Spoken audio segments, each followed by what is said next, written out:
May nagugustuhan ka bang tao? May gusto ka bang isang lalaki o di kaya isang babae? Gusto nyo ba na mahalin ka niya at magiging patay na patay ang nararamdaman niya sa iyo? Ibubulong mo lamang ang mga salitang ito upang mamahalin ka niya.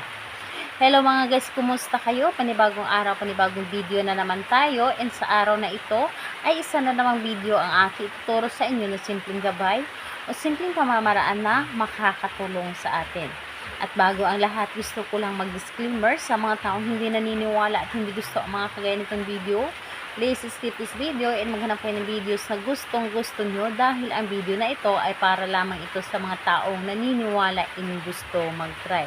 Sa lahat po ng mga nagko-comment dito sa aking video dito sa loob ng aking channel, mag-ingat sa lahat ng mga nagre-reply sa inyo na dinadala kayo sa kanilang WhatsApp and Imo app upang makaiwas po tayo sa scam.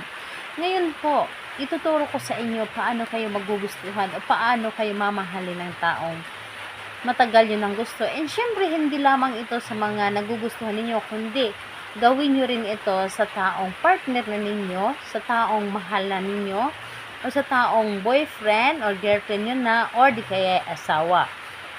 Gawin po ninyo ito. So, ang kailangan lamang natin dito is kailangan lamang natin maghanda dito ng isang cellphone. So, cellphone po or di kaya larawan. Cellphone na kung saan meron kang larawan niya na nakatago sa loob ng inyong cellphone.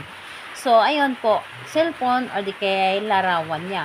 So, ayun, kapag ready na yung cellphone or di kaya larawan niya, i-ready mo lamang ang inyong sarili. I-ready mo ang inyong sarili, kailangan na alam mo na gustong-gusto mo itong gawin sa kanya, and sigurado ka at hindi ka naniniwala sa inyong dapat na gawin. So, ayun, kapag ready ka na, pwede mo na itong umpisahan. So, ang gagawin mo lamang dito, napakadali at napakasimple lamang. So, dito sa loob ng inyong cellphone, kung meron kayong larawan sa inyong cellphone or di kaya larawan niya, titigan mo lamang ang kanyang larawan ng mga ilang segundo. And ramdamin ninyo kung gaano ninyo siya kagusto, ramdamin ninyo kung gaano ninyo siya kamahal. Paparamdam mo dito mismo sa kanyang larawan kung gaano mo siya kagustong mahalin at magiging mamahalin kanya ng buong puso at magiging patay na patay ito sa inyo.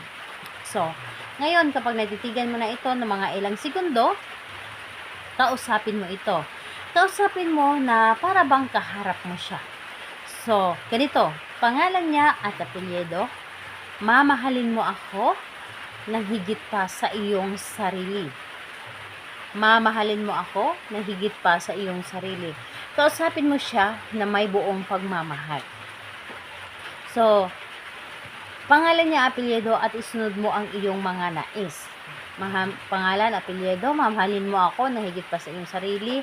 Maging patay na patay ka sa akin. Ako lamang ang iyong mamahalin.